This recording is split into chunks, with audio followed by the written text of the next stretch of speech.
Sir నమస్కారం అండి. నా పేరు శేఖర్. నేను ఇక్కడ పిఎల్సి జిల్లా పరిషత్ ఉన్నత పాఠశాలలో హెడ్ మాస్టర్గా పనిచేస్తున్నాను.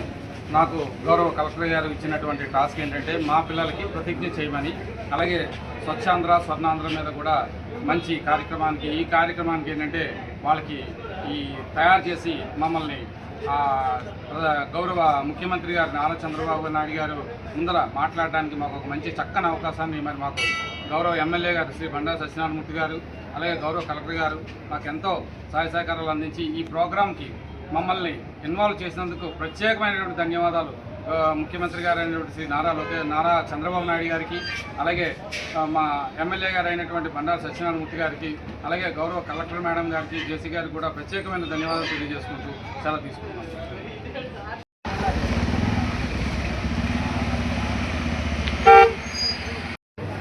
నమస్తే అండి అందరికీ. ఈరోజు జరిగిన ముఖ్యమంత్రి గారి సభలో మా పిల్లలు చాలా చక్కగా మాట్లాడారని అతిథులు మరియు వచ్చిన ప్రజానికి అంతా మెచ్చుకోవడం మమ్మల్ని చాలా సంతోషిస్తుందండి. ఎందుకంటే యాక్చువల్గా మా పాఠశాల పిఎంసి పాఠశాల జడ్పీహెచ్ఎస్ కోడూరు. మా పాఠశాలలో అన్ని కార్యక్రమాలు ప్రభుత్వ వారితో అనుగుణంగా చక్కగా జరుగుతాయండి. ఎందుకంటే మా పిల్లలు కూడా చాలా చక్కగా చదువుతారు. ఈ పిల్లలే కాకుండా మా క్లాసులో ఉన్న అందరి పిల్లలు కూడా చాలా చక్కని విద్యాభ్యాసాన్ని అభ్యసిస్తున్నారు. మా హెచ్ఎం గారు, మా స్టాఫ్ మెంబర్స్ అందరూ కూడా మా పాఠశాలని తయారు చేశాం సార్. ఎందుకంటే లాస్ట్ ఇయర్ కంటే ఈ సంవత్సరం మాకు 187 మంది కొత్తగా విద్యార్థులు జాయిన్ అయ్యారు. మరి మా పాఠశాల యొక్క ప్రతిభను చూసి ప్రైవేట్ స్కూల్ నుంచి సుమారు 68 మంది పిల్లలు మాకు ఈ సంవత్సరం జాయిన్ అయ్యారు. లాస్ట్ ఇయర్ కంటే ఇప్పుడు ప్రజెంట్ మా పాఠశాల రోజు 546 మంది పిల్లలు ఉన్నారండి. ఎందుకంటే మా పాఠశాలను సంవత్సరం ఇంప్రూవ్ చేస్తున్నాం. మా పిల్లలు కూడా అదే రకంగా ఇంప్రూవ్ అవుతున్నారు. మేము ఎలా చెప్తే అలా చేస్తారు. మాకు మా హెచ్ఎం గారు, మా పీడీ సార్లు, మా బాబురావు సారు, మా స్టాఫ్ అందరూ కూడా మా పాఠశాలలో పనిచేసే అందరూ స్టాఫ్ మెంబర్స్ కూడా చక్కని సహకారాన్ని అందిస్తూ మా పాఠశాలను ముందుకు తీసుకెళ్తున్నారని, ఈరోజు మా పాఠశాలకి ఇంత పేరు రావడం నిజంగా మా హెచ్ఎం గారి తరఫున, మా ఉపాధ్యాయ సిబ్బంది తరఫున, మా పిల్లల తరఫున, అందరి తరఫున కూడా ముఖ్యమంత్రి గారికి కృతజ్ఞతలు తెలియజేసుకుంటున్నాం సార్. Thank you.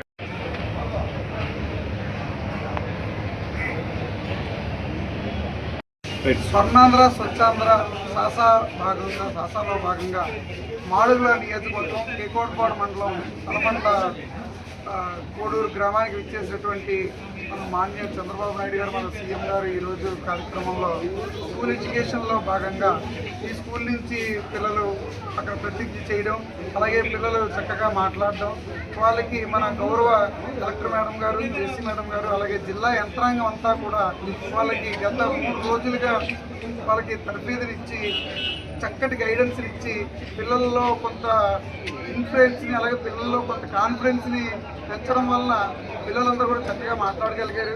అందులో చక్కగా 3వ తరగతి చెందినటువంటి మాదిరి అనేటటువంటిది ఒక చిచ్చరపిడిలాగా చక్కగా మాట్లాడి మన గౌరవ చంద్రబాబు నాయుడు గారి దృష్టిలో పడింది. ఎన్నిసార్లు ఆయన స్పీచ్లో పూర్తిగా చక్కగా సగానికి సగం మాటలు ఆ పిల్లల్ని చూసి ఆయన మాట్లాడారు, చాలా ప్రవశించారు.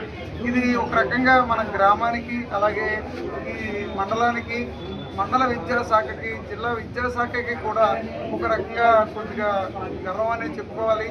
అయినప్పటికీ ఎంత చేసినప్పటికీ కూడా ఇంకా ఇది కొంత జిల్లా విద్యాశాఖకి అలాగే బాధ్యతను పెంచిందని నేను అనుకుంటున్నాను. ఎందుకంటే మనకు ఉండేటటువంటి ఒక స్థాయిని ఎప్పుడైనా సరే దాన్ని నిలబెట్టుకోవాలన్నా మళ్ళీ మనం కష్టపడాలి, ఆ స్థాయికి చేరాలన్నా కష్టపడాలి. కాబట్టి ఇంకా జిల్లాలో విద్యాశాఖని పూర్తిగా, అలాగే పిల్లలందరినీ కూడా అన్ని రంగాల్లోని కూడా అభివృద్ధి పరుస్తూ వాళ్ళలో సొంతంగా నిర్ణయాలు తీసుకునేలాగా, అలాగే సొంతంగా వాళ్ళు మాట్లాడేలాగా, వాళ్ళంతటా వాళ్ళు స్వేచ్ఛగా వాళ్ళ అభిప్రాయాలు తెలియజేసేలాగా విద్యార్థులందరిలోని చక్కటి నైపుణ్యాలను పెంపొందిస్తూ, అలాగే వాళ్ళకి ప్రకృతి పట్ల, అలాగే వారి యొక్క పౌర విధుల పట్ల వాళ్ళ బాధ్యతలను వాళ్ళకి తెలియజేసేటట్టుగా ఇంకా ముందు ఇంకా జిల్లాలో కొన్ని కార్యక్రమాలు నిర్వహిస్తూ విద్యార్థులందరినీ కూడా సర్వతోముఖాభివృద్ధులుగా తయారు చేస్తారని కోరుకుంటూ అందరికీ ధన్యవాదాలు. సెలవు. ఈరోజు స్వర్ణాంధ్ర స్వచ్ఛాంధ్ర కార్యక్రమంలో భాగంగా మా విద్యార్థులు 3వ తరగతి నుంచి 10వ తరగతి వరకు విద్యార్థులు ఒక 5 విద్యార్థులకి అనంతవనం మీద 3వ తరగతి విద్యార్థిని మాట్లాడింది. అదేవిధంగా జీరో నెట్ వేస్ట్ మీద కూడా మాట్లాడడం జరిగింది. అదే స్వర్ణాంధ్ర స్వచ్ఛాంధ్రకు సంబంధించి డీటెయిల్డ్గా మా పాఠశాల 8వ తరగతి విద్యార్థిని మాట్లాడారు. అలాగే 10వ తరగతి విద్యార్థి తెలుగులో లోకేష్ చాలా చక్కగా మాట్లాడి ముఖ్యమంత్రి గారి తాలూకా అభినందనలన్నీ కూడా చాలా చక్కగా స్వీకరించారు. అలాగే పబ్లిక్ నుంచి కూడా మంచి ఇది వచ్చింది. దీనికి సంబంధించి మన పాఠశాలలో ప్రతి సంవత్సరం కూడా ఏ కార్యక్రమం జరిగినా విద్యార్థులందరూ పాల్గొని చక్కని ప్రతిభ కనపరిచి మా పాఠశాలకు మంచి పేరు తీసుకొస్తున్నారు. అదేవిధంగా ఉపాధ్యాయులందరూ కలిసికట్టుగా ఈ విషయంలో అందరూ కూడా కలిసికట్టుగా శ్రమించి విద్యార్థులు తయారు చేస్తున్నారు. దీనికి ప్రత్యేకంగా మా విద్యార్థులకి అదేవిధంగా మా పాఠశాల సిబ్బందికి అందరికీ కూడా ధన్యవాదాలు తెలియజేసుకుంటూ స్వచ్ఛాంధ్ర స్వర్ణాంధ్ర కార్యక్రమం ముఖ్యమంత్రి గారు ఏ ఉద్దేశంతో మనకి ప్రవేశపెట్టారో ఆ ఉద్దేశం నెరవేరడానికి విద్యార్థుల్లో కూడా మా పాఠశాలలో స్వచ్ఛాంధ్ర స్వర్ణాంధ్ర కార్యక్రమం ప్రతి నెల 3వ శనివారం చేపడుతున్నాం. విద్యార్థుల్లో మంచి అవగాహన కల్పిస్తున్నాం. తద్వారా గ్రామంలో కూడా స్వర్ణాంధ్ర స్వచ్ఛాంధ్ర కార్యక్రమం మీద విద్యార్థులందరూ కూడా కొన్ని అవగాహన కార్యక్రమాలు కూడా చేపడుతున్నారు. అదేవిధంగా డిఓ గారు కూడా కొత్త డిఓ గారు కూడా మంచి బాగా ప్రోత్సాహాలు అందిస్తున్నారు. ఈ అవకాశం కల్పించినందుకు ధన్యవాదాలు తెలియజేస్తున్నాను.